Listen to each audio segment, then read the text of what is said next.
Yes, students of 12th class, continue the topic of dissolution of partnership firm. In this point, we will discuss workman compensation reserve.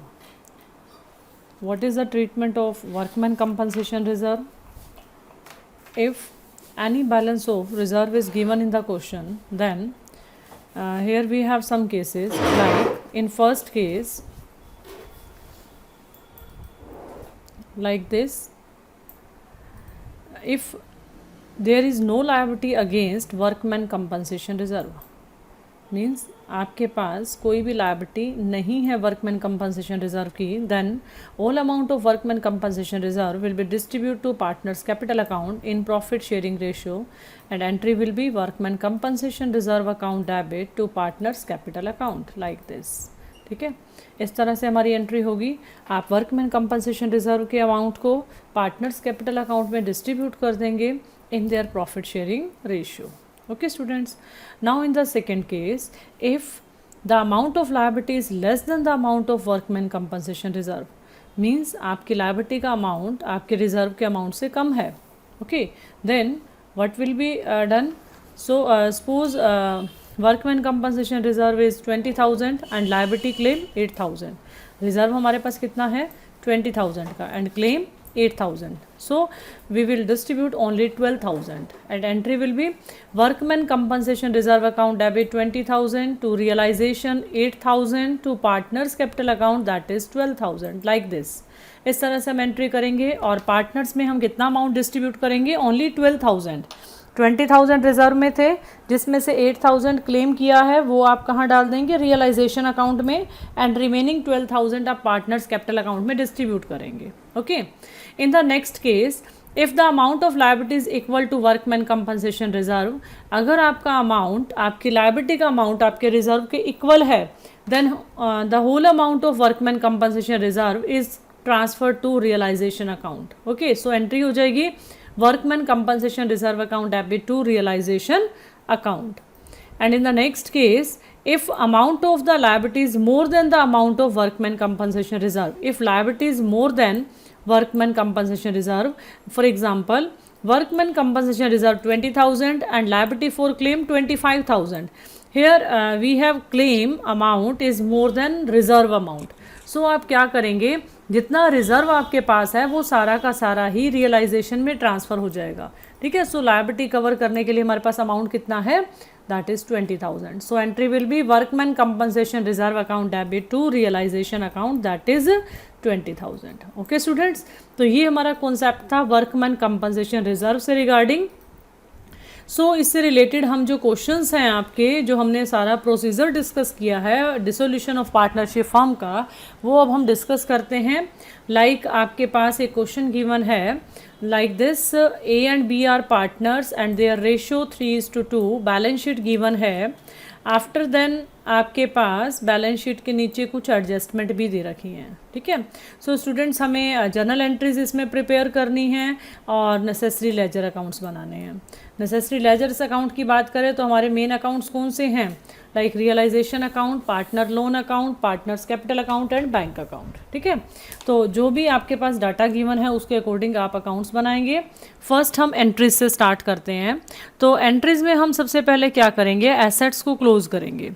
ये assets के amount आपके कौन से हैं, like debtor, stock, machinery, land and building, ये amount वो हैं जो आपकी बैलेंस शीट में गिवन है, लाइक दिस. बैंक बैलेंस को छोड़कर एंड डेटर्स का अमाउंट विदाउट डिडक्टिंग प्रोविजन, 40,000 आपको डेटर्स का अमाउंट लेना है, प्रोविजन लेस करने के बाद वाला अमाउंट आपको नहीं लेना. ओके, सो डेटर्स की टोटल वैल्यू कितनी है 40,000. स्टॉक आपके पास है 54,800 और आपके पास machinery 40,000 and land and building 1,20,000. So all assets आप क्या करेंगे, credit and realisation debit excepting cash और bank balance. Okay, after then आप अपनी लायबिलिटी साइड में चेक करिए. क्रेडिटर्स गिवन है, देन कैपिटल बैलेंसेज हैं, ये हम नहीं लेते रियलाइजेशन में, ओनली क्रेडिटर्स हैं, सो entry will B creditors account debit. और वन मोर थिंग, आपके पास डेटर के साथ एक प्रोविजन था ना जो आपने एसेट्स में इंक्लूड नहीं किया था, ये प्रोविजन आपकी लायबिलिटी है, तो इसको भी क्रेडिटर्स की तरह ही एंट्री करेंगे, like creditors account debit, provision for doubtful debts account debit to realisation. तो ये एंट्री आपके पास हो जाएगी लायबिलिटी का अकाउंट क्लोज करने की। आई रिपीट, फर्स्ट एंट्री हमने क्या करी है, एसेट्स के बैलेंस आपने जो हैं वो एसेट्स का अकाउंट क्लोज किए हैं। इन द सेकेंड एंट्री आपने क्या किया है, लायबिलिटीज़ के जो बैलेंसेस हैं और जो प्रोविज़न था वो आपने ट्रांसफ़र किया है रियलाइजेशन अकाउंट में। आफ्टर दैट आपके पास कुछ एडजस्टमेंट गिवन है, लाइक आपने एसेट्स रियलाइज़ करी हैं। फॉर एग्जांपल स्टॉक 45,000 में, मशीनरी को 20% less than the book value, debtors 35,000, land and building 30,000 more than the book value. So in assets की रियलाइज्ड वैल्यू को आप टोटल करेंगे, लाइक इस तरह। आपके पास स्टॉक की वैल्यू 45 है, मशीनरी लेस देन था, तो आपने जो 20% था वो आपने कम कर दिया, लाइक मशीनरी 40,000 की थी आपके पास, 20% कम करना था, 40,000 का 20% होता है 8,000, तो 40,000 minus 8,000 remaining 32,000। Okay, then debtors आप जो है रियलाइज आपने किया 35,000, नेट वैल्यू आपको गिवन थी एडजस्टमेंट में। लैंड एंड बिल्डिंग आपके पास बैलेंस शीट में 1,20,000 थी, और इसने क्या बोला था कि आप 30,000 more than the book value पर आप इसको शो करेंगे। सो 120 प्लस 30 दैट इज़ 1,50,000। ओके, तो टोटल आपकी जो एसेट रियलाइज हुई हैं 2,62,000 की, इससे आपकी एंट्री बन जाएगी bank account debit to realisation account 2,62,000। After then आपने क्रेडिटर्स को पेमेंट करनी है, उसके लिए लिखा हुआ है 5% लेस करके आप पे करेंगे। क्रेडिटर्स आपके पास कितने हैं टोटल 20,000, एंड 20,000 का 5% कितना होता है 1,000, सो 19,000 की आप क्रेडिटर्स को पेमेंट करेंगे realisation account debit to bank account, that is 19,000। Okay, इसी तरह से आपके रियलाइजेशन एक्सपेंसेस हैं आपके 1,200 के जो आपको पे करने हैं, so same entry realisation to bank that is 1,200 pay करेंगे। आफ्टर देन ये एंट्री आपकी रियलाइजेशन अकाउंट को प्रिपेयर करने से ही होगी। आपको ये देखना है कि रियलाइजेशन अकाउंट को बनाने से प्रॉफिट होता है या लॉस। सो हम रियलाइजेशन अकाउंट पहले बनाते हैं। देखो आपने ये डेबिट साइड में सारी एसेट्स का रिकॉर्ड दिखाया लाइक दिस, यहाँ तक 40,000, 54,800, 40,000 एंड 1,20,000 ये आपकी टोटल एसेट्स हैं। और क्रेडिट साइड में आपकी 2 आइटम थी लाइक क्रेडिटर्स एंड प्रोविज़न, ये आपने पोस्टिंग क्रेडिट साइड में कर दी। आफ्टर देन एसेट जो रियलाइज करी हैं वो आपकी क्रेडिट साइड में आएंगी बाय बैंक अकाउंट, और जो लायबिलिटी को पे किया है, एक्सपेंसेस को पे किया है, वो रियलाइजेशन के डेबिट आएगा। अकॉर्डिंग टू रूल हमने जो जर्नल एंट्रीज करी हैं आप अपना देख सकते हैं, रियलाइजेशन अकाउंट में पोस्टिंग डेबिट साइड होगी या credit side. Okay, after then ये सब पोस्टिंग करने के बाद आप इसको टोटल करेंगे और देखेंगे आपको रियलाइजेशन पे प्रॉफिट आ रहा है। सो प्रॉफिट को आप पार्टनर्स में ए और बी में उनके profit sharing ratio that is 3:2 इसमें डिस्ट्रीब्यूट कर देंगे, लाइक 5280 एंड 3520। ओके, इस तरह से ये रियलाइजेशन अकाउंट बना करके आप ये वाली एंट्री कर सकते हैं, like realisation account debit to A is capital account to B is capital account. After then आपको मेंटेन करना है पार्टनर लोन अकाउंट की बात इसमें है नहीं, सो आप पार्टनर्स कैपिटल अकाउंट बनाएंगे। सबसे पहले आपने बैलेंस दिखाए, आफ्टर देन आपने रियलाइजेशन का जो प्रॉफिट था उसकी पोस्टिंग करी, और कोई आइटम आपके पास है नहीं कैपिटल अकाउंट से रिलेटेड, सो आप क्या करेंगे जो बैलेंस बचेंगे वो आप फाइनल पेमेंट करेंगे। बैंक अकाउंट मेंशन करना है, बैलेंस सीडी नहीं लिखना। ओके, क्योंकि यहाँ हमें अब बैलेंस शीट ड्रॉ नहीं करनी, सो आप लिख देंगे फाइनल पेमेंट। अगर आपका बैलेंस क्रेडिट साइड में आता बैलेंसिंग फिगर में तो आप लिख देते हैं आप कैश उससे रिसीव कर रहे हैं, सो ये आप पेमेंट कर देंगे दोनों को, ए एंड बी को। आफ्टर देन लास्ट आपको बैंक अकाउंट बनाना है जिसमें आपको सबसे पहले टू बैलेंस बी डी ये बैलेंस शो करना है। ये बैलेंस आपको कहाँ गिवन था, ओल्ड बैलेंस शीट में। ओके, जो हमने एसेट्स में नहीं दिखाया था, दैट इज 7,000। आफ्टर देन आपके बैंक अकाउंट में एक तो आपने बैलेंस मेंशन किया, उसके बाद जो आपके पास कैश आ रहा है लाइक एसेट्स को सेल करने पे आता है, क्रेडिटर्स वो आप डेबिट में दिखाएंगे। क्रेडिटर्स को पे करते हैं, आउटफ्लो है क्रेडिट साइड में, एक्सपेंसेस आपने पे किए वो भी क्रेडिट साइड में। ये 2 पार्टनर्स को ए एंड बी को पेमेंट की है, ये आपकी भी कहाँ जाएगी क्रेडिट साइड में। ओके, सो इस तरह से आपका बैंक अकाउंट का जो टोटल है 2,69,000 दोनों साइड का जो है debit as well as credit ये मैच करेगा। जैसे आप बैलेंस शीट मैच करते हो ना, ऐसे ही यहाँ पर बैंक अकाउंट का जो टोटल है डेबिट और क्रेडिट साइड का ये आपका इक्वल होगा। इस तरह से आपको अपना फाइनल अकाउंट जो डिसोल्यूशन के अकाउंट्स है मेंटेन करने हैं, like realisation account, this one realization account, then partner capital account and last one that is your bank account। और अगर आपको रिक्वायर्ड हो तो पार्टनर लोन अकाउंट भी आप बनाएंगे। ओके स्टूडेंट्स, सो इसी तरह से हम एक पॉइंट और डिस्कस करते हैं, like this question. In this question we have no balance sheet. सबसे पहले हमें बैलेंस शीट ही गिवन नहीं है, ये सिचुएशन आपके पास दे रखी है। This statement is given like this, आपके पास कुछ पॉइंट्स दे रखे हैं, बैलेंस शीट के आइटम्स गिवन है बट बैलेंस शीट ड्रॉ नहीं कर रखी। क्वेश्चन करने का प्रोसीजर सेम है बट आपको फर्स्ट ऑफ ऑल क्या करना है कि बैलेंस शीट को ड्रॉ करना है, ताकि हमें जो है कोई अगर मिसिंग आइटम है तो वो पता लग जाए। और आफ्टर देन आप वही प्रोसीजर फॉलो करेंगे, like realisation account, partners loan account, if required then partners capital account and after then bank account. Okay, तो आपके पास जो ये आइटम्स गिवन हैं इससे आप फर्स्ट ऑफ ऑल क्या करेंगे, अपनी बैलेंस शीट को ड्रॉ करेंगे। लाइक एज कैपिटल है, आगे कुछ मेंशन नहीं है, इट मीन्स क्रेडिट बैलेंस है, आपने लायबिलिटी में दिखा दिया लाइक दिस। देन आपके पास debit balance of B's capital है तो आप एसेट्स में दिखाएंगे बी का बैलेंस, क्योंकि डेबिट साइड है। अगर क्रेडिट साइड लिखा होता तो लायबिलिटी साइड दिखाते, या कुछ भी नहीं लिखा होता तो भी आप इसको क्रेडिट साइड दिखाते। After then profit and loss के आगे भी डेबिट बैलेंस मेंशन है, सो आप इसको भी एसेट साइड दिखाएंगे। देन आपके पास टोटल क्रेडिटर्स दे रखे हैं जो कि आपकी लायबिलिटी में शो होते हैं, देन इसे भी लायबिलिटी में दिखाएंगे। लोन फ्रॉम मिसेस ए, ये भी आप कहाँ दिखाएंगे, अपनी liability side.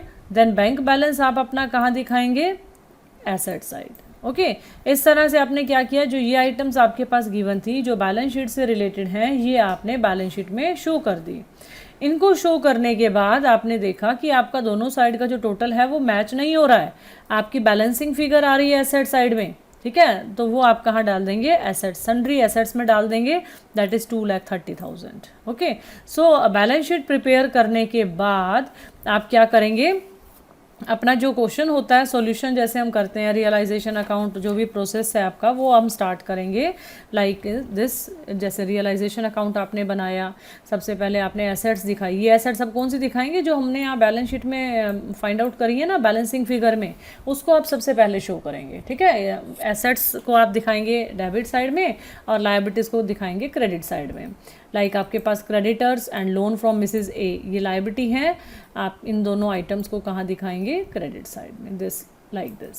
Okay, after then आप अपनी एडजस्टमेंट देखिए, लाइक ये दे रखा है आपके पास, assets other than cash and bank balance realised 1,90,000।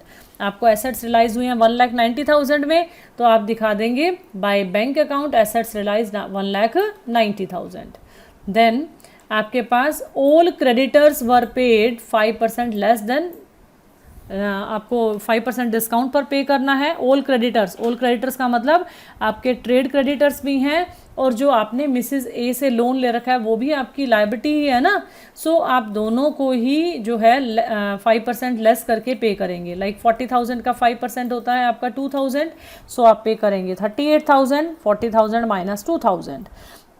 Loan आपका है 20,000 का, 20,000 का 5% होता है 1,000, सो 20,000 माइनस 1,000 दैट इज़ 19,000। तो आप लोन को पे करेंगे 19,000 like this, to bank account trade creditors, to bank account loan from Mrs A 19,000। Okay, after then आपके पास रियलाइजेशन एक्सपेंसेस दे रखे हैं 4,000 के, ये भी आपको पे करने हैं, तो आप कर देंगे to bank account expenses on realisation that is 4,000। Okay, after then आप रियलाइजेशन का टोटल करेंगे डेबिट एंड क्रेडिट का, और इस केस में आपके पास लॉस आ रहा है तो लॉस आप पार्टनर्स में उनके प्रॉफिट शेयरिंग रेशियो में डिस्ट्रीब्यूट कर देंगे। ओके, आफ्टर देन इसमें आपका कोई पार्टनर लोन अकाउंट नहीं बनेगा क्योंकि मिसेस ए लोन गिवन था and Mrs A loan not the partner that is third party, जिसको आपने रियलाइजेशन में ऑलरेडी मेंशन कर दिया है। ठीक है, उसकी पेमेंट भी आपने कर दी है लाइक दिस। सो आपके पास कैपिटल अकाउंट आपको प्रिपेयर करना है जिसमें आप सबसे पहले बैलेंस दिखाएंगे। ए का बैलेंस क्रेडिट था बट बी का बैलेंस डेबिट था, ये हमें पता ही है, बैलेंस शीट में अभी हमने ड्रॉ किया था, बैलेंसेस शो किए थे ए और बी के। आफ्टर देन आपके पास जो रियलाइजेशन का लॉस है इसकी पोस्टिंग आप करेंगे डेबिट साइड में। आपके पास प्रॉफिट एंड लॉस का एक डेबिट बैलेंस था, ये डिविजिबल आइटम है, ये डिवाइड करेंगे, देन आप टोटल करेंगे डेबिट क्रेडिट का, जिसमें ए का जो है फाइनल पेमेंट आ रही है 1,97,400 और बी से आप रिसिप्ट कर रहे हैं 53,400, क्योंकि बी का अमाउंट पोस्टिंग में डेबिट साइड में है बट क्रेडिट साइड में कोई भी आइटम नहीं है, तो बैलेंसिंग फिगर इसकी कहाँ बच रही है, क्रेडिट साइड में। सो इससे अमाउंट हम क्या करेंगे, मंगवा लेंगे और ए को अमाउंट हम क्या करेंगे, पे कर देंगे। Okay, after preparing the capital account we have to maintain the bank account. So in the bank account firstly we have to show balance like this to balance BD, जो balance आपको balance sheet में given है। After then जो cash आपके पास आ रहा है जिससे आपके पास इनफ्लो है वो केसेस आप डेबिट साइड में पोस्ट करेंगे और जिनसे आपका आउटफ्लो हो रहा है उनको आप क्रेडिट साइड में शो करेंगे। लाइक आपने एसेट्स को रियलाइज़ किया था, कैश का इनफ्लो था डेबिट साइड में, बी से आपने अमाउंट रिसीव किया है डेबिट साइड में, आपने क्रेडिटर्स को पे किया है आप उसको क्रेडिट साइड दिखाएंगे, देन आपने लोन पे किया था मिसिस ए का, वो भी आपका पेमेंट साइड क्रेडिट आएगा। रियल अकाउंट के ऊपर बेस होता है ना bank account, debit what comes in and credit what goes out, so उसी के बेस पर ही आपने बनाना है। आफ्टर देन आपने एक्सपेंसेस पे किए हैं रियलाइजेशन के थ्रू, वो आपके आएंगे क्रेडिट साइड में। देन आपके पास ए को जो हमने ये पेमेंट करी है ना, ए की पेमेंट आपकी आएगी क्रेडिट साइड और बी से जो आपने मंगवाया था वो आपका आएगा डेबिट साइड। ओके स्टूडेंट्स, तो इस तरह से आपका बैंक अकाउंट मेंटेन हो जाएगा। ये प्रोसीजर हमारा वैसे ही है जैसे हमने लास्ट क्वेश्चन में डिस्कस किया है। इस क्वेश्चन में हमारे पास जो डिफरेंट पॉइंट था वो क्या था कि आपके पास बैलेंस शीट गिवन नहीं थी, तो फर्स्टली आपने पहले बैलेंस शीट को ड्रॉ किया, मिसिंग फिगर को फाइंड आउट किया, देन अपना जो प्रोसीजर है रियलाइजेशन अकाउंट बनाना है, आपको पार्टनर कैपिटल अकाउंट बनाना है या बैंक अकाउंट बनाना है, आपने उसको ड्रॉ किया। आफ्टर देन वन पॉइंट आपको और आपके साथ डिस्कस कर रही हूँ एक और क्वेश्चन में, like this Ram, Shyam and Mohan are partner in the ratio of 2:1. Okay, and balance sheet given for on the date of dissolution. Then आपके पास कुछ एडजस्टमेंट्स हैं, लाइक इसमें एसेट्स लायबिलिटी की टेक ओवर है। So इन points को हमने कैसे adjust करना है वो हम इस क्वेश्चन में डिस्कस करेंगे। फर्स्टली हम क्या करेंगे कि जितनी भी एसेट्स हैं बैंक बैलेंस को डिविजिबल आइटम को छोड़कर वो हमें रियलाइजेशन की डेबिट साइड में शो करनी है। लाइक कैश एट बैंक को आप छोड़ दीजिए, debtor, stock, plant, patent, 100 shares in X limited, 300 shares in Y company, goodwill. Okay, then advertisement suspense तो आपका डिविजिबल हो गया ना। So these items will be shown on the debit side of the realisation account like this. ये items हमने as it is balance sheet से जो है पुट कर दी रियलाइजेशन की डेबिट में। सो इसी तरह से लायबिलिटी साइड में आपके क्रेडिटर्स हैं, बिल्स पेबल हैं, प्रोविज़न फॉर डेप्रिसिएशन है। राम्स लोन तो नहीं आएगा ना, क्योंकि राम तो हमारा थर्ड पार्टी नहीं है, दैट इज़ अवर पार्टनर। सो इसके लिए आप सेपरेट अकाउंट प्रिपेयर करेंगे, ठीक है। एंड कैपिटल अकाउंट के बैलेंसेज रियलाइजेशन में आते नहीं हैं। So these 3 items like creditors, bills payable, provision for depreciation will be shown on the credit side of the realization account like this. Okay, तो इस तरह से हमने क्या किया, बैलेंस शीट में से एसेट्स जो थी वो आपने सारी की सारी बैंक बैलेंस और डिविजिबल आइटम को छोड़कर रियलाइजेशन के डेबिट में दिखा दी और जो लायबिलिटीज आपकी थी वो आपने क्रेडिट साइड में दिखा दी, ठीक है। आफ्टर देन हम 1 by 1 पॉइंट डिस्कस करते हैं। Like Ram take over debtors ₹10,000, stock 20% less than the book value and plant 30,000। Okay, तो राम ने 3 थिंग्स लिए हैं, डेटर्स 10,000 में वैल्यू गिवन है, स्टॉक 20% लेस, स्टॉक हमारा कितना है 50,000 है ना। सो 50,000 का 20% कितना होता है 10,000। सो 40,000 में स्टॉक को टेक ओवर कर लिया राम ने, ठीक है, और प्लांट को ले लिया 30,000 में, ठीक है। तो ये वैल्यूज आप किस में दिखाएंगे, राम्स कैपिटल अकाउंट में, लाइक दिस 10 + 40 + 30 मीन्स टोटल आपका हो जाएगा 80,000। ये आप कहाँ दिखाएंगे, अपना राम्स कैपिटल अकाउंट में, क्योंकि ये तीनों एसेट्स किसने टेक ओवर करी हैं, राम ने करी है ना।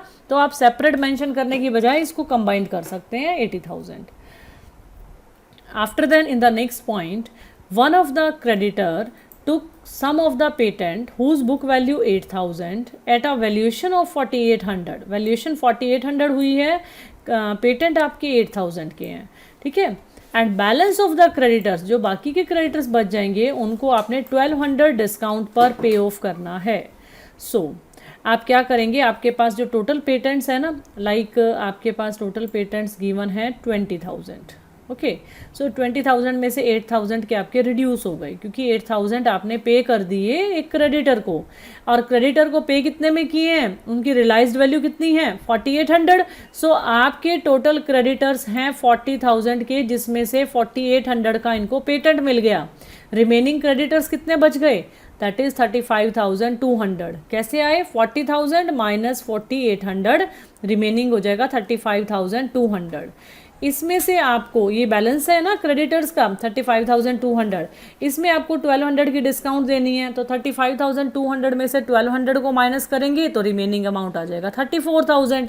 सो रिमेनिंग को आपने पे करना है, तो ये आपके पास आ जाएगा रियलाइजेशन में टू बैंक एंट्री होती है ना, रियलाइजेशन टू बैंक, तो ये आप पेमेंट कर देंगे 34,000। ओके, और पेटेंट्स का जो पॉइंट था, पेटेंट्स अगर कोई और टेक ओवर नहीं करता है तो रिमेनिंग पेटेंट्स आपको रिसीव होंगे। अमाउंट रिमेनिंग पेटेंट्स का, टोटल पेटेंट्स आपके 20,000 के थे, 8,000 के क्रेडिटर ने ले लिए, ठीक है, जितने में लिए हैं, लेकिन आपके पेटेंट्स तो 8,000 से कम हुए ना, आपके पेटेंट्स जो रिड्यूस होंगे वो 8,000 से होंगे।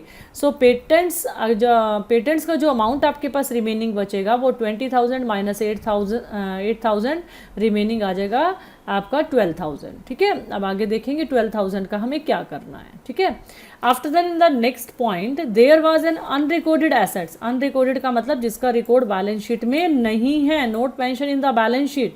सो 15,000 की एक अनरिकॉर्डेड एसेट्स है which was taken over by Ram ₹10,000 in part payment of his loan. Loan की पेमेंट के लिए, लोन के पेमेंट के कुछ पार्ट के लिए उसने 15,000 की अनरिकॉर्डेड एसेट्स को 10,000 में टेक ओवर कर लिया। तो आपकी अनरिकॉर्डेड एसेट्स तो 15,000 की थी, बट कितने में लिया, 10,000 में। सो आप 10,000 मेंशन कर देंगे by Ram's capital unrecorded assets 10,000। इसका मतलब जितना भी अमाउंट लोन का होगा उसमें से 10,000 की हमने उसको एसेट्स प्रोवाइड कर दी, रिमेनिंग लोन की हम पेमेंट कर देंगे। After then share in X company were agreed to be taken over by Shyam at ₹30 per share. ठीक है, आप एक्स के शेयर जो हैं वो श्याम टेक ओवर कर रहा है ₹30 में। एक्स के शेयर हैं कितने, that is 100 shares. 100 share into ₹30, ₹3,000। 3,000 में किसने ले लिए, श्याम ने ले लिए। सो आप मेंशन कर देंगे by Shyam's capital ₹3,000। Okay, after then in the next point, fifth point, shares in Y limited were valued ₹12,000। Y के जो शेयर्स हैं वो आपके पास हैं 18,000 के, आपने उसको टेक ओवर किया है, रियलाइज किया है 12,000 में वाई कंपनी के शेयर्स को, जिसको ऑल पार्टनर्स ने जो है डिवाइड कर लिया in their profit sharing ratio. और प्रॉफिट शेयरिंग रेशो क्या है इन पार्टनर्स की, दैट इज 2:1, लाइक दिस। तो 2:1 में आप 12,000 को डिवाइड करेंगे by Ram's capital, by Shyam's capital and by Mohan's capital.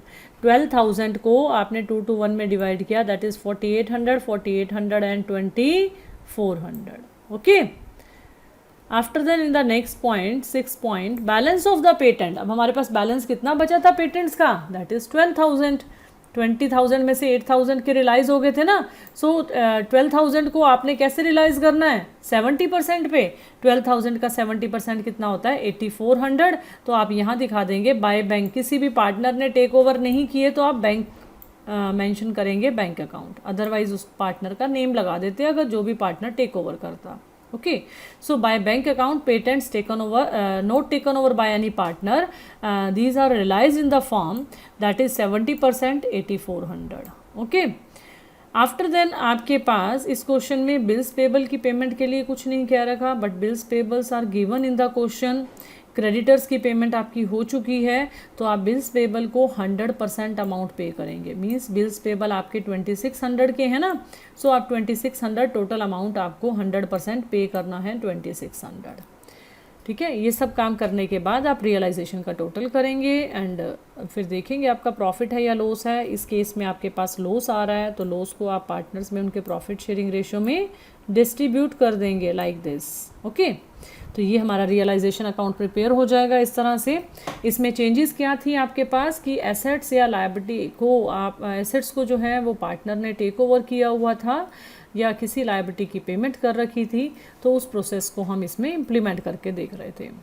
After then आपको पार्टनर लोन अकाउंट बनाना है। इसमें आपको राम का लोन भी गिवन है, सो आप सबसे पहले मेंशन करेंगे बाय बैलेंस BD। ये बैलेंस आपको बैलेंस शीट में गिवन है like this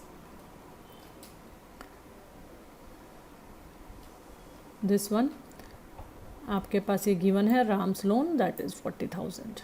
okay, after then आपने इसको 10,000 की एसेट्स इसने टेक ओवर की थी ना, वन पार्ट आपकी अनरिकॉर्डेड एसेट्स का टेक ओवर किया था, तो आप लिख देंगे to realisation assets taken 10,000 and remaining जो बैलेंस है 30,000 उसको आप पे कर देंगे बैंक के थ्रू टू बैंक अकाउंट। ठीक है, तो अगर आप ये एसेट्स टेक ओवर नहीं करता तो आप 40 के 40,000 को बैंक के थ्रू पे कर देते, क्योंकि ये आपको पे करना ज़रूरी है। ठीक है, आप क्या करते बाय बैलेंस BD और टू बैंक अकाउंट, बट क्योंकि इसने 10,000 की एसेट्स ले ली सो बैंक के थ्रू कितना पेमेंट हो जाएगा 30,000। आफ्टर देन आपको बनाना है कैपिटल अकाउंट। कैपिटल अकाउंट में सबसे पहले आप बैलेंस मेंशन करेंगे तीनों पार्टनर्स के जो आपकी बैलेंस शीट में गिवन है। देन आपके पास जो है कैपिटल अकाउंट में लाइक अनडिस्ट्रीब्यूटेड आइटम है एडवर्टीजमेंट सस्पेंस अकाउंट, वो आप डिस्ट्रीब्यूट करेंगे पार्टनर्स में, आपकी पोस्टिंग हो जाएगी डेबिट साइड में। After then one by one आपको देखना है कि आपके कौन से पॉइंट हैं जो एसेट्स टेक ओवर की थी पार्टनर्स ने। ठीक है, लाइक आपने एक तो बैलेंस दिखाया, एक आपके divisible item advertisement suspense account balance sheet के एसेट्स में गिवन था जिसको आपने डिस्ट्रीब्यूट किया। This one your realisation loss जो अभी हमने फाइंड आउट किया था, पार्टनर्स में उनके प्रॉफिट शेयरिंग रेशियो में डिस्ट्रीब्यूट किया था, इसको आपने मेंशन कर दिया। आफ्टर देन आप रियलाइजेशन अकाउंट में देख सकते हैं कि ये राम ने एसेट्स टेक ओवर की थी। ओके, और राम ने एक्स लिमिटेड के शेयर्स लिए थे और श्याम, राम और मोहन इन तीनों ने भी ये शेयर्स जो टेक ओवर किए थे। सो आप इनको इनकी पोस्टिंग कैपिटल अकाउंट की डेबिट साइड में दिखाएंगे like this 80,000 in Ram's account and 3,000 in Shyam's account जो शेयर्स लिए थे उसने, और रिमेनिंग 12,000 जो आपके पास वाई कंपनी के शेयर्स थे वो XYZ तीनों ने लिए थे, वो आप अलग अलग शो कर देंगे। देन आप इनका टोटल करेंगे। टोटल करने के बाद आप देख रहे हैं कि A का बैलेंस आपका डेबिट साइड में आ रहा है, सो आप A को फाइनल पेमेंट कर रहे हैं, जबकि B और C का बैलेंस आपका क्रेडिट साइड में आ रहा है। ओके, सो इनसे आप क्या करेंगे अमाउंट रिसीव कर लेंगे। ओके, अमाउंट इससे हम क्या कर लेंगे रिसीव, और इस A को हम क्या कर देंगे अमाउंट पे कर देंगे। क्लियर? तो last one that is our bank account. Bank account हमें प्रिपेयर करना है, तो firstly we have to show the balance of bank account which was given in the balance sheet like 44,000, so it will be shown on the debit side of the bank account. After then all the assets which are realized in cash like patents हमें relies हुआ था 70% 8400 rupees का, वो आप दिखाएंगे। अभी आपने देखा है कि श्याम से और मोहन से आपने अमाउंट रिसीव किया है, ये दोनों के अमाउंट को भी आपने डेबिट साइड में दिखाना है to Shyam's capital and to Mohan's capital. Okay, so students this is the debit side of the bank account. After then credit side में आपने क्या करना है, जो भी पेमेंट्स है लाइक आपने क्रेडिटर्स को पेमेंट किया है, बिल्स पेबल को 100% पे किया था, राम के लोन की पेमेंट की थी, जितनी भी बैंक के थ्रू पेमेंट किया है अमाउंट उतना ही दिखाना है। फॉर एग्जांपल लोन हमारा 40,000 का था बट हमने बैंक के थ्रू पे किया था 30,000 का, क्योंकि 10,000 की हमने अनरिकॉर्डेड एसेट्स उसको पे कर दी थी। सो आपने यहाँ क्या दिखाना है 30,000। आफ्टर देन आपके पास ए की जो पेमेंट है, ए को आपने पे किया है अमाउंट 12,520 का, ये भी आपकी क्रेडिट साइड में ही शो होगी like this. Okay, and finally हमारा जो बैंक का बैलेंस है दोनों साइड का वो आपका मैच हो जाएगा और आपका जो क्वेश्चन है वो कंप्लीट हो जाएगा। Okay students, so this is the concept of dissolution of partnership, this one complete. So thank you.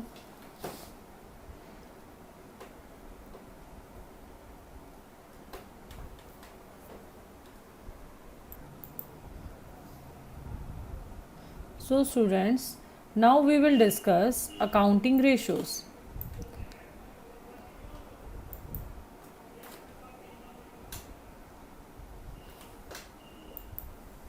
Yes, accounting ratios. Okay, this is the topic of our financial accounting. And accounting ratio, what are accounting ratios? Firstly, we will discuss what is accounting ratio. It is an arithmetical relationship between two accounting variables. Means two accounting variables का जो ratio है वो आप arithmetical उसकी जब calculation करते हैं तो वो आपके पास क्या बन जाता है, रेशो. लाइक आप कोई परसेंटेज निकालते हैं, आप अपने मार्क्स की परसेंटेज निकालते हो, ठीक है, like marks obtained by total marks into 100. इसी तरह से हम अपने जो है कॉन्सेप्ट को हम रेशो के थ्रू अकाउंट्स की जो वैल्यूज़ आपने निकाली हैं, जो वेरिएबल्स हैं, उनको आपने अर्थमेटिकल कैलकुलेशंस करके रेशो में कन्वर्ट किया है. Like ratio analysis is a technique of analysis of financial statement. This is a technique of analysis of financial statement to conduct a quantitative analysis of information in a company's financial statement. So this is called ratio analysis. ठीक है, ratio को हम analyse करते हैं जिसके through हमें company की financial statement को जो है क्वांटिटेटिव फॉर्म में हम उसको शो कर सकते हैं. So ratio analysis is a study of relationship among various financial factors in financial factors, not non-financial factors. Okay, so various financial factors in a business. Okay, this is the definition of accounting ratio and meaning of accounting ratio. So accounting ratio में हमारे पास कुछ हमें formulas जो है वो discuss करने हैं जिसके थ्रू हम रेशियोज़ को फाइंड आउट करते हैं. ठीक है, तो फर्स्टली हम ये डिस्कस कर रहे हैं कि हम इसको कैसे एक्सप्रेस करते हैं. तो इसकी एक्सप्रेशन ऑफ रेशियो क्या है. लाइक रेशियो को हम 4 वेज में जो है एक्सप्रेस कर सकते हैं. First is your pure ratio. Like pure ratio क्या होता है, लाइक 2:1 जैसे हमारा है, 2:1 है, 1:1 है. इस तरह से हम किसी भी रेशियो को कंपेयर कर सकते हैं. So all liquidity and solvency ratio, जितने भी हमारे लिक्विडिटी और सोल्वेंसी रेशियो होंगे ना, उसको हम प्योर रेशियो में ही डिफाइन करेंगे, प्योर फॉर्म में डिफाइन करेंगे. लाइक 2:1 और 1:1 और जो भी होगा इस रेशियो में, इस तरह से हम जो डिफाइन करेंगे that is called pure ratio. Okay, after then हम रेशियो को परसेंटेज में भी शो कर सकते हैं. लाइक जैसे मैंने अभी आपको मार्क्स की बात बताई थी, आप लोग अपने मार्क्स निकालते हैं, आप कहते हैं कितना परसेंट है, लाइक 80%, 90%. ठीक है, सो परसेंटेज की फॉर्म में भी like 15%.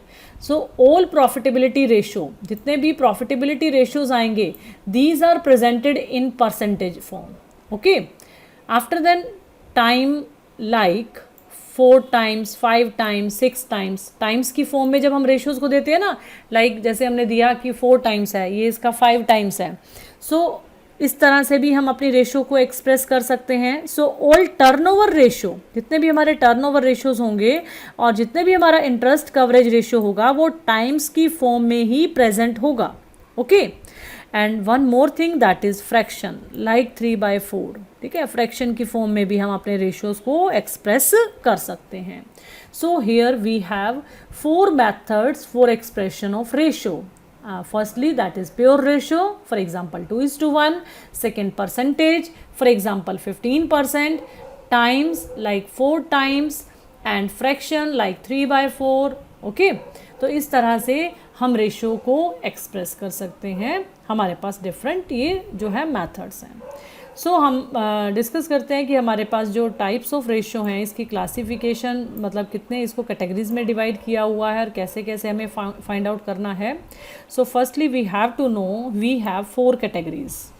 Number 1 liquidity ratio, number 2 solvency ratio, number 3 activity ratio. Okay, and it is also known as turnover ratio or other name performance ratio. I repeat, activity ratio, turnover ratio or performance ratio, that is the same thing. Okay, then fourth one is your profitability ratio.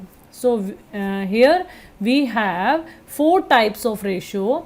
First liquidity, second solvency, third activity and fourth profitability ratio. Okay, तो इन ratios को हमें find out करना है और किस में हमें किस तरह से अपने रेशियो को एक्सप्रेस करना है. अभी हमने जैसे ऊपर डिस्कस किया था, लिक्विडिटी एंड सोल्वेंसी के केस में हमें इसे प्योर रेशियो में एक्सप्रेस करना है, प्रॉफिटेबिलिटी रेशियो में परसेंटेज को हमें यूज़ करना है, टर्नओवर और इंटरेस्ट कवरेज रेशियो में हमें टाइम्स में शो करना है, ठीक है। तो इस तरह से हम डिफरेंट रेशियोज़ को एक्सप्रेस करेंगे। सो इसके फार्मूलाज मैं आपको एक बार जो है क्लियर करा रही हूँ कि आपको इसको कैसे ध्यान में रखना है। तो फर्स्ट हमारे पास पॉइंट क्या है कि आपके पास फर्स्ट पॉइंट है लिक्विडिटी रेशियो। तो लिक्विडिटी रेशियो है क्या? So this measure short term solvency. Okay, ध्यान रखना आप इस चीज़ को कि आपकी शॉर्ट टर्म सोल्वेंसी को कंसीडर करता है liquidity ratio. Means that is the firm's ability to pay its current dues. मतलब जो आपके करंट ड्यूज हैं वो पे करने की कैपेबिलिटी कितनी है फर्म के पास। And in liquidity ratio the following two ratios are. देखो इसमें थोड़े फॉर्मूले आपके पास ज़्यादा हैं, तो आप इसको अलग अलग कैटेगरीज करके लर्न करेंगे तो इजी रहेगा। फर्स्टली मैंने आपको बोला कि we have 4 types: liquidity, solvency, activity and profitability. And in liquidity ratio we have 2 ratio. One is current ratio and second is liquid ratio. And current ratio also known as working capital ratio and liquid ratio is called quick ratio or acid test ratio. These are the other name of this ratio. Okay, so firstly we have current ratio. Current ratio means which show the relationship current assets with current liability. जो हमें current assets और current liability के ratio को show करता है, उस ratio को हम क्या बोलते हैं? Current ratio. So the formula is current assets upon current liability. I repeat, these are current, not fixed. Current assets और करंट लायबिलिटी. तभी तो हमने इसको बोला था कि this is our short term solvency, not that is our long term solvency. Okay, so assets shall be classified as current assets when it satisfied any of the following criteria, like it is expected to be realized in or intended for sale or consumption in the company's normal operating cycle, it is held primarily for the purpose of being traded, it is expected to be realized within 12 months, not more than 12 months. Okay, after the reporting date, it is cash or cash equivalents unless it is restricted from being exchanged or used to settle a liability for at least 12 months after the reporting date. Okay, so these points will be considered. And formula of current ratio, that is current assets upon current liabilities. Okay, अब हमें ये भी ध्यान रखना है कि हमारी current assets में क्या क्या आइटम्स इंक्लूड होती हैं, like current investment, that is include in current assets, inventory short term but not long term, okay, only short term inventory, trade receivable जिसमें debtors and BR हमारे आते हैं after deducting any provision, cash and cash equivalent, short term loan and advances, other current assets restricted to prepaid expenses, accrued income and advance tax only. Okay, so the following items are included under current assets. And what are included in current liabilities? Current liabilities में क्या आएगा? Current liability हमारे पास हैं क्या? जैसे अभी हमने current assets को डिस्कस किया है. So current liability is expected to be settled in the company's normal operating cycle. Means जो आपकी डेली एक्टिविटीज़ आपकी जो है उनसे रिलेटेड है, नॉर्मल ऑपरेटिंग साइकिल से रिलेट करता है. It is held primarily for the purpose of being traded. It is due to settled within 12 months after the reporting date, and company does not have an unconditional right to defer payment of the liability at least 12 months after the reporting date. At least 12 months. Okay. So terms of the liability that could at the option of the counterparty result in its settlement by issue of equity instrument does not affect its classification. Okay students, so what include in current liability, like short term borrowings, trade payable, and what include in trade payable, that is creditors and bill payable. Okay, and other current liabilities, short term provisions, these are included in current liabilities. Okay, so what is the significance of this ratio? It assesses the ability of a business to pay its short term liability on time. Means अपनी जो current liability है या short term liability है उसको आप time पर पे कर सकते हैं या नहीं कर सकते, आपकी कंपनी की कैपेबिलिटी कैसी है, इस सिचुएशन को चेक करने के लिए आप कौन सा रेशियो फाइंड आउट करते हैं, that is current ratio. So ideal ratio of this that is 2:1, that is considered as the best. Means 2:1 का मतलब क्या हुआ? 2 is our current assets and 1 is our current liability. Means current assets current liability से double हैं. So 2:1 हम जो है ideal ratio consider करते हैं. ठीक है। अगर हमारी करंट एसेट्स हमारी करंट लायबिलिटी से कम होंगी तो हमारी कैपेबिलिटी कम होगी ना पे करने की, तो ये सिचुएशन हम बेटर लेके चलते हैं 2:1 की। लो रेशो, अगर आपका आंसर इससे कम आता है, फॉर एग्जांपल आपका आंसर आता है 0.5:1, means current assets current liability से हाफ हैं, ठीक है। So it indicate the company can not meet its short term liability, कि कंपनी अपनी शॉर्ट टर्म लायबिलिटी को पे करने में कैपेबल नहीं है। और अगर आपका रेशो हाई आता है, मीन्स 2:1 से ज़्यादा आता है, then funds have not been used efficiently and lying ideal, means आपने बहुत अच्छे से फंड्स यूज़ नहीं कर रखे। ज़्यादा का मतलब ये है कि अगर तो थोड़ा सा ही फ्लक्चुएट करता है, लाइक 2.1:1 है, इट्स ओके, बट अगर आपके पास करंट एसेट्स करंट लायबिलिटी से बहुत ज़्यादा है, लाइक 5:1 है, देन आपकी करंट एसेट्स करंट लायबिलिटी से 5 टाइम्स ज़्यादा हो गई ना, सो वो सिचुएशन आपकी अच्छी नहीं है। इसका मतलब आप अपनी एसेट्स को प्रॉपर यूटिलाइज नहीं कर रहे हैं और वो आपके पास ऐसे ही बेकार पड़ी हुई हैं, सो आप उसका मिसयूज़ कर रहे हैं। Okay students, so this is our first ratio, current ratio, which include in liquidity ratio, and in liquidity ratio our second ratio, that is quick ratio. Okay, so what is quick ratio? It show the relationship of quick assets with current liabilities. थोड़ा सा ही change है इस ratio में, वहाँ हमने current assets को current liability से relate किया था, यहाँ हम क्विक एसेट्स को करंट लायबिलिटी से रिलेट कर रहे हैं। सो करंट एसेट्स मीन्स जो आपके लिक्विड एसेट्स हैं उसको आप डिवाइड करेंगे अपनी करंट लायबिलिटी से। सो लिक्विड एसेट्स कैसे हमें करंट लायबिलिटी तो सेम हो गई, बट आपको लिक्विड एसेट्स या क्विक एसेट्स कैसे फाइंड आउट करनी है? Here is a formula. Quick assets means current assets minus inventory minus prepaid expenses minus advance tax minus accrued income. Or we can say that current quick assets equal to current assets minus other current assets. Okay.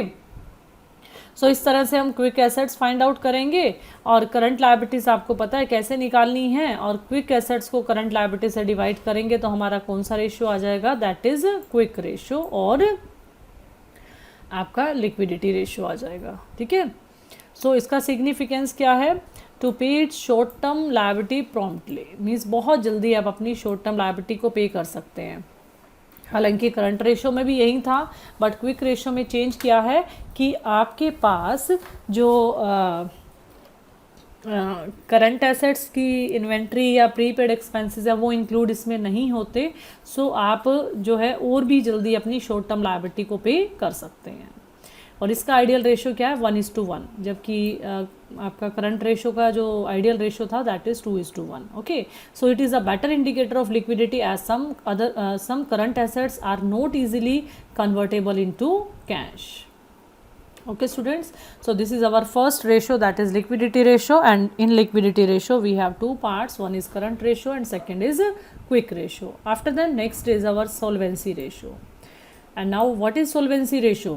It convey an enterprise ability to meet its long term obligation. Here we see there is long term obligation, और liquidity में हमने discuss किया था that is short term obligations. Okay, so long term obligations and when they become due.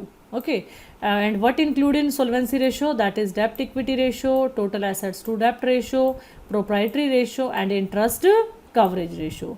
These 4 ratios are included in solvency ratio. I repeat, in solvency ratio we have 4 points: debt equity ratio, total assets to debt ratio, proprietary ratio and interest coverage ratio. So first we will discuss that is debt equity ratio. It show relationship between debts. Debts means long term liabilities or non current liability. Here we consider non current liability, not current liability. Okay, non current liability means fixed liability, or we can say that long term liability. And equity means shareholder funds. Okay, so debt equity ratio का formula क्या है? डेप्ट upon equity. Very easy, डेप्ट upon equity. डेप्ट का मतलब होता है long term liability और equity का मतलब होता है शेयर होल्डर फंड। डेप्ट में हमारे पास क्या आता है? Long term borrowing plus long term provision, and equity share holder fund में क्या आएगा? Share capital plus reserve and surplus minus non trading investment. Okay, so equity share holder को हम एक फार्मूला और भी है जिससे हम फाइंड आउट कर सकते हैं, लाइक अगर आप एसेट साइड से इसको फाइंड आउट करना चाहें तो फिक्स्ड एसेट्स जो भी आपकी हैं, टेंजिबल और intangible, non current investment excluding non trading investment, long term loans and advances plus current assets minus current liability. Okay, current assets minus current liability का मतलब होता है working capital, minus long term borrowings and minus long term provision. So this is the formula of equity और shareholder fund. तो equity की value अगर हम find out कर लेते हैं और डेप्ट की वैल्यू फाइंड आउट कर लेते हैं, देन हम क्या करेंगे, डेप्ट को इक्विटी से डिवाइड करेंगे और हमारे पास क्या आ जाएगा, डेप्ट equity ratio. And what its significance, it assess the long term soundness of financial position of the business and ideal ratio 2:1 is considered as best but it should not be more than this। या तो 2:1 होना चाहिए या इससे कम होना चाहिए, तो वो कंपनी के लिए ज़्यादा बेटर है। Okay, now in solvency ratio our second part, that is total assets to debt ratio, it show the relationship between total assets and debt। ठीक है, डेप्ट के बारे में अभी हमने डिस्कस किया है कि डेप्ट को हमें कैसे फाइंड आउट करना है। And the second term that is total assets. What include in total assets, that is fixed assets, tangible और intangible, non current investment excluding non trading investment, long term loans and advances और current assets. These all are included in total assets. And डेप्ट means long term borrowing plus long term provisions. Okay, so after the calculating the value of total assets and debt, we put the value in the formula and find the value of debt equity, total assets to debt ratio. And significance of this ratio, it measure the safety margin available to providers of long term loan. And ideal ratio, no ideal ratio but a high ratio indicate higher safety to lenders and low ratio indicate risky position। मतलब इसके लिए कोई ideal ratio वैसे नहीं है, but जितना ratio ज़्यादा होगा उतना ही लेंडर्स के लिए ये सेफ है और जितना कम होगा उतना ही रिस्की पोजीशन है। ठीक है, so in this part our third ratio that is proprietary ratio. It show the relationship between the proprietor fund and shareholder fund and total assets of the business. So the formula of this, equity upon total assets। अब equity की value हमें पता है कैसे निकालनी है, share holder fund हम बोलते हैं इक्विटी को, और उसको टोटल एसेट से आपको डिवाइड करना है। ओके स्टूडेंट्स, सो हम प्रोप्राइटरी रेशो को फाइंड आउट कर सकते हैं। ठीक है, so proprietary fund means share capital plus reserve and surplus and minus non trading investment, और we can say that equity और proprietor fund fixed assets. Same formula जो अभी हमने ऊपर डिस्कस किया है वो आपको इक्विटी के लिए आप इम्प्लीमेंट कर सकते हैं। टोटल एसेट्स का मतलब फिक्स्ड एसेट्स और current assets plus non current investment और long term loans and advances. Okay, so equity और टोटल एसेट्स की वैल्यू को आप फाइंड आउट करने के बाद प्रोप्राइटरी रेशो की वैल्यू को फाइंड आउट कर सकते हैं, इस फॉर्मूले को इम्प्लीमेंट कर सकते हैं। So what is the significance of this ratio? It measure the proportion of total assets financed by the proprietor। मतलब जो भी proprietor ने अपने business में assets लगाई हैं, it show the safety margin available to the lenders of the business as they can ascertain the portion of the shareholder in the business। Okay, now what is the ideal ratio? So here no ideal ratio but a high ratio indicate higher safety and low ratio represent risky position from lender's point of view।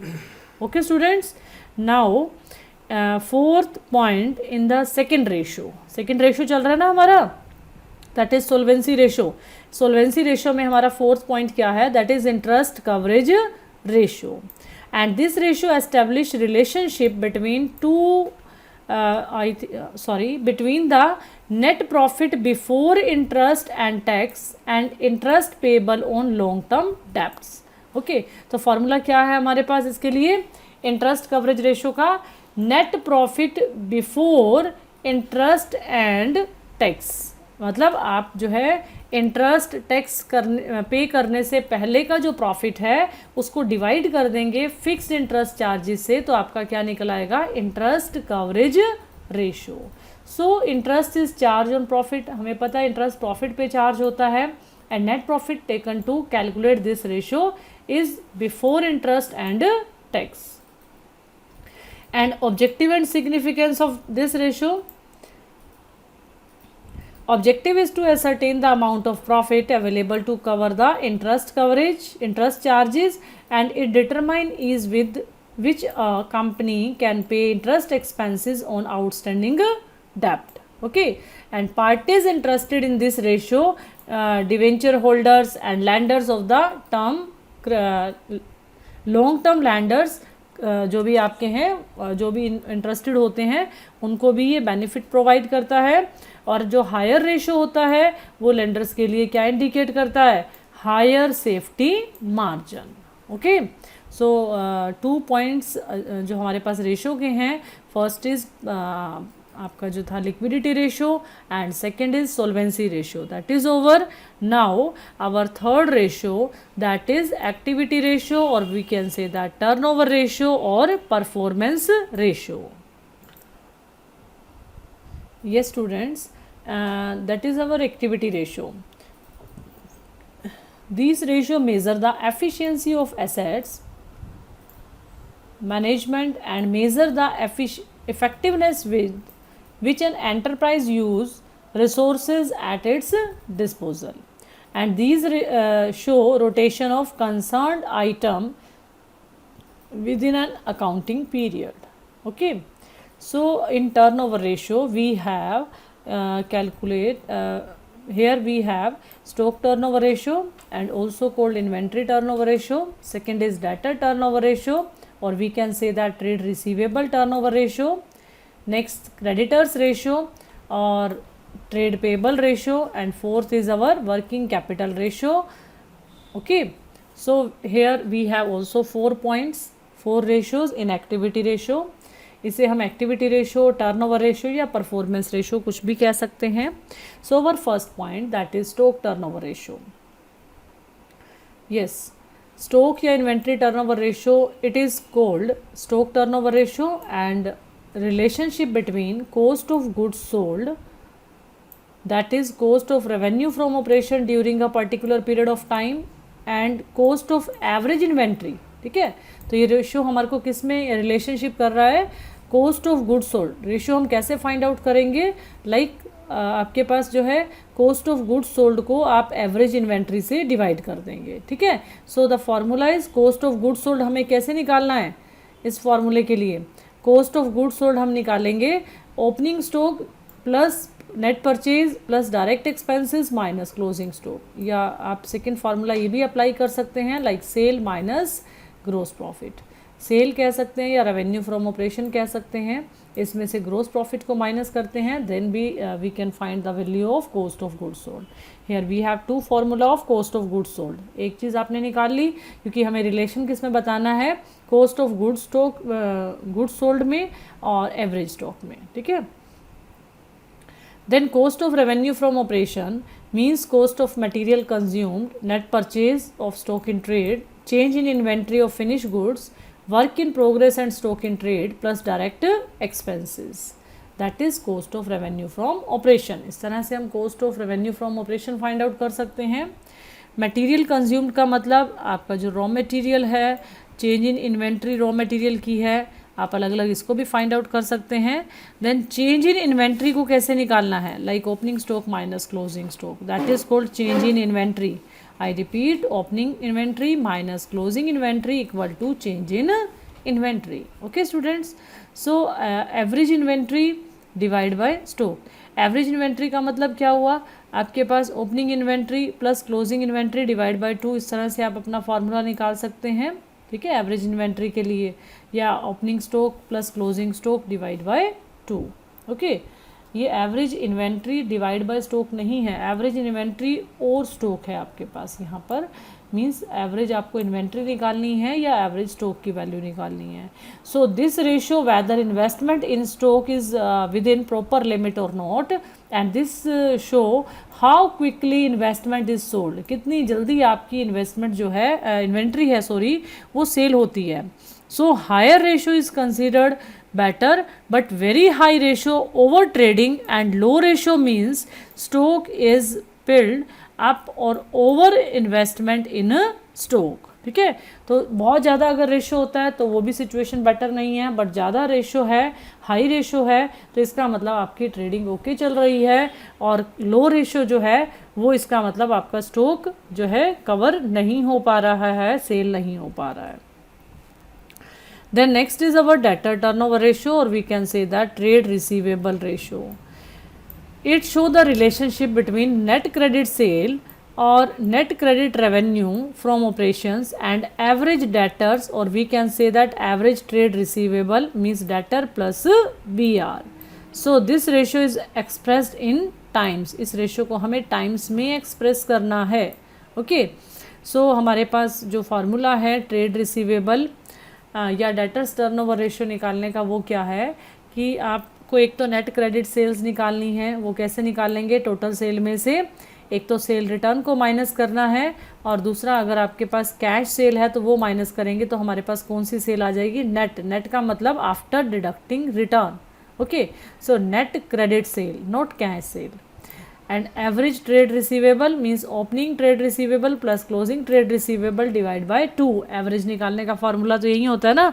Opening जो भी item का है, stock है या trade, अब पहले हमने stock की बात की थी, अब हम ट्रेड रिसीवेबल की बात कर रहे हैं, तो हम एवरेज कैसे फाइंड आउट करेंगे? Opening plus closing by 2. So receivable are taken before deducting any provision for doubtful debts. ठीक है, डाउटफुल डेब्ट्स को लेस करने से पहले लेना है. It detailed regarding cash and credit sale are not given, then all the sales are taken on credit basis. आपको credit basis पर लेनी है सेल, कैश बेसिस पर नहीं लेनी. It detailed regarding opening and closing value of trade receivable are not given, then closing trade receivable are used for calculation of this ratio. So this ratio indicate number of times. इस ratio को हमें किस में indicate करना है? times में. okay, and this show how quickly cash is realized from trade receivable. means आपका debtor और BR से कितना जल्दी कैश रिकवर हो जाता है. मीन्स जो भी आप सेल कर रहे हैं, अगर क्रेडिट पे सेल करते हैं तो आपके डेटर्स बनते हैं, आपके बिल्स क्रिएट होते हैं. ठीक है, तो ये आपको रेशो ये इंडिकेट करता है कि कितनी जल्दी आप अपना कैश जो है डेटर से या आप अपने बिल्स से रिकवर करते हैं. Generally higher is the ratio the more efficient is the management of trade receivable. ज़्यादा होगा तो इसका मतलब रिकवरी जल्दी हो रही है, कम है तो इट मीन्स रिकवरी में टाइम लगता है. ठीक है, सो इसी तरह से हमारे पास क्रेडिटर टर्नओवर रेशो भी है, इसको हम ट्रेड पेबल रेशो भी कह सकते हैं. And in creditor turnover ratio we also expressed in times. इसको भी हमें टाइम में ही एक्सप्रेस करना है. ये आपको रेशो क्या, इसमें हम किस चीज़ का रिलेशनशिप लेते हैं? Relationship between net credit purchase. I repeat कि डेटर्स में हमने लिया था नेट क्रेडिट सेल, अब यहाँ हम ले रहे हैं net credit purchase and average creditors और एवरेज ट्रेड पेबल. वहाँ पे लिया था एवरेज डेटर और या एवरेज ट्रेड रिसीवेबल. यहाँ लिया है हमने एवरेज क्रेडिटर या average bills payable. Okay, so trade payable या क्रेडिटर्स टर्नओवर रेशियो हमारे पास क्या है? Net credit purchase divide by average creditors. ठीक है, नेट क्रेडिट परचेज कैसे आती है? टोटल परचेज में से परचेज रिटर्न और आपकी कैश परचेजेस को माइनस करने से. और एवरेज ट्रेड रिसीवेबल हम कैसे निकालते हैं? Opening trade receivable plus closing trade receivable divide by 2. We have to find the value of average trade receivable. And if detail regarding cash and credit purchases are not given, then all the purchases are taken on credit basis.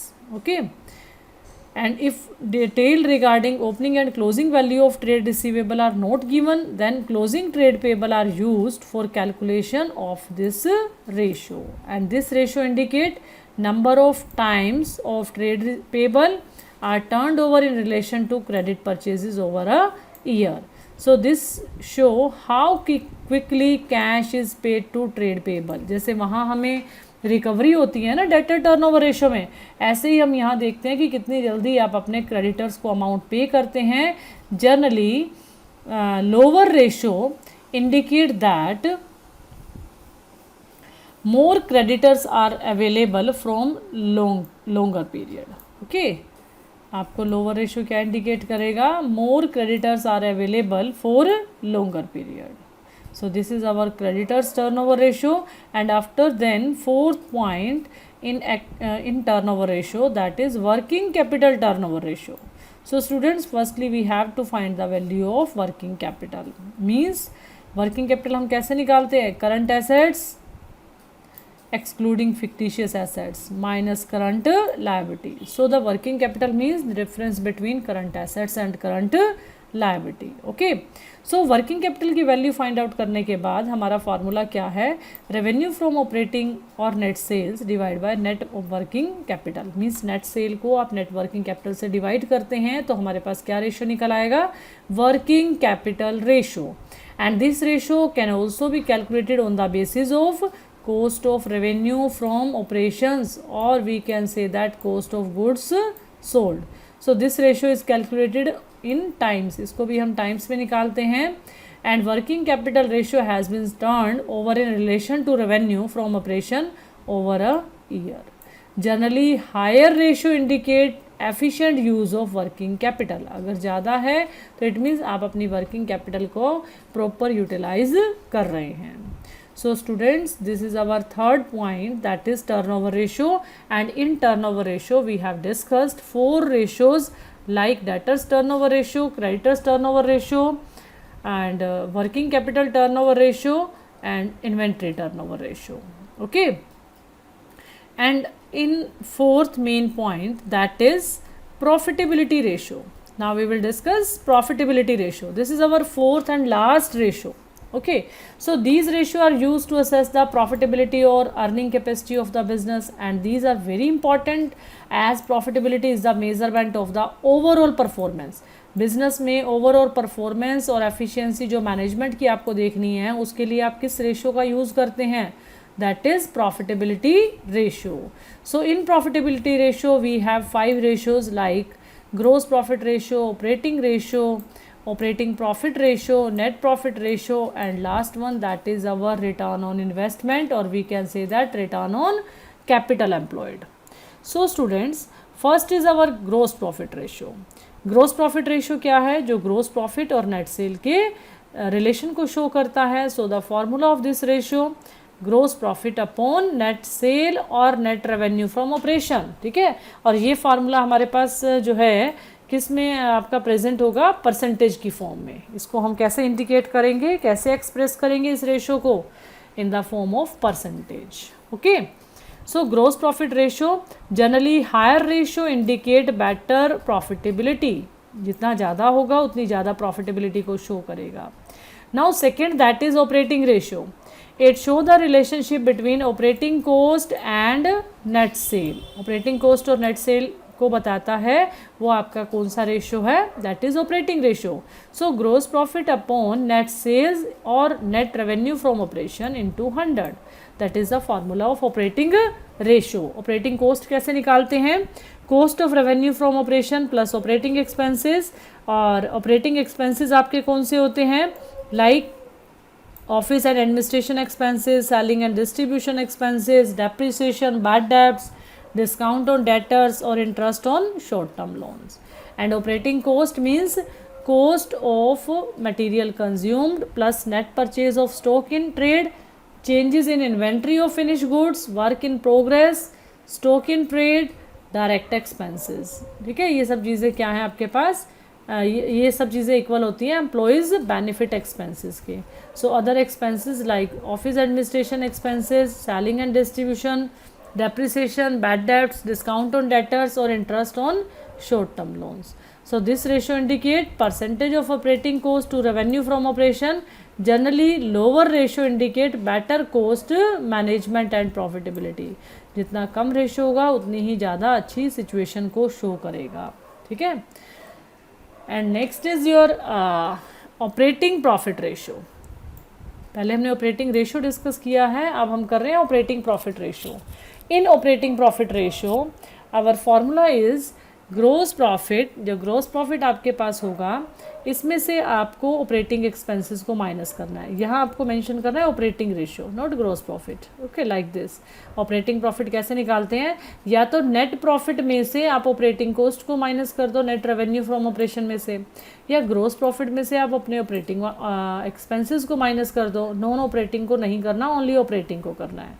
या ऐसा भी हो सकता है कि net profit में non operating expenses को plus कर दें और नॉन ऑपरेटिंग इनकम्स को ऐड कर दें, तो भी हम क्या निकाल सकते हैं, ऑपरेटिंग प्रॉफिट का value. Okay, so operating profit divide by net sales, जैसे अभी हमने पहले निकाला है, इनटू 100, ये हमारे पास फार्मूला आ जाएगा operating profit ratio.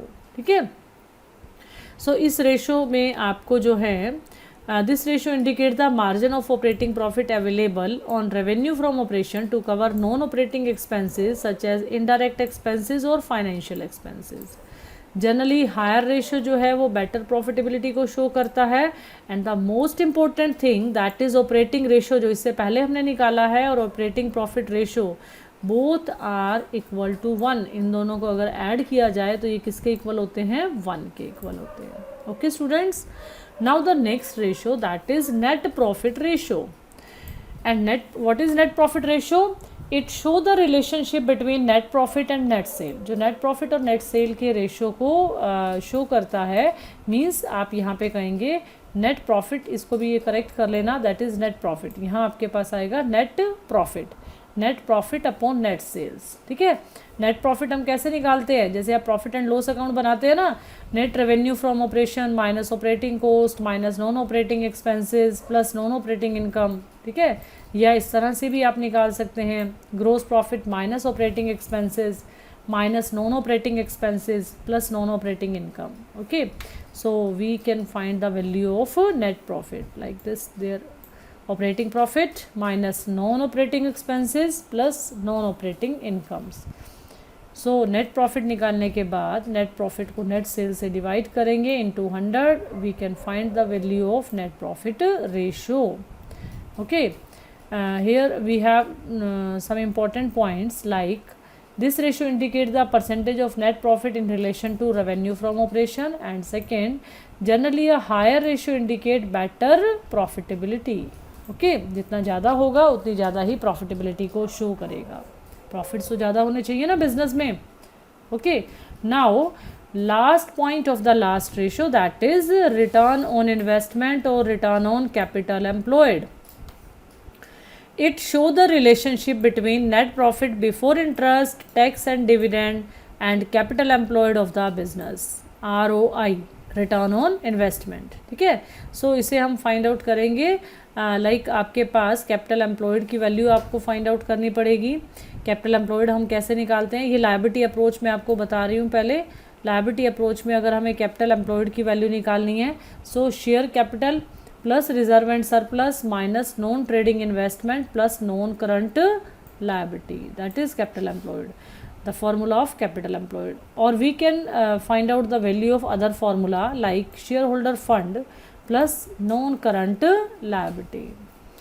This is our liability approach. Now we will discuss our assets approach to find the value of capital employed, like fixed assets, tangible or intangible, non-current investment excluding non-trading investment, long-term loan and advances plus current assets minus current liability, or we can say that plus working capital. Okay, asset approach से भी, मतलब assets की value given है तब भी आप capital employed को find out कर सकते हैं।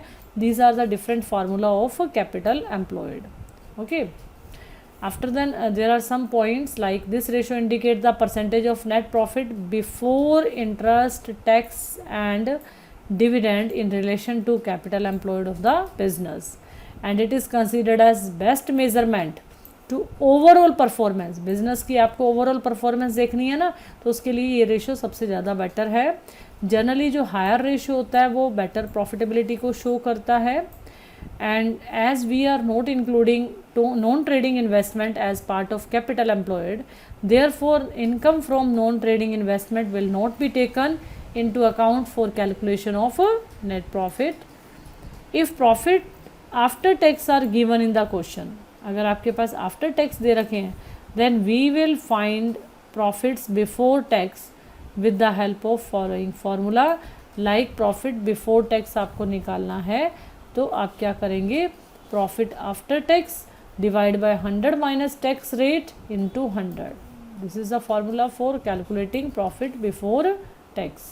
Okay students, now the formula of ratios that is completed. Okay, thank you.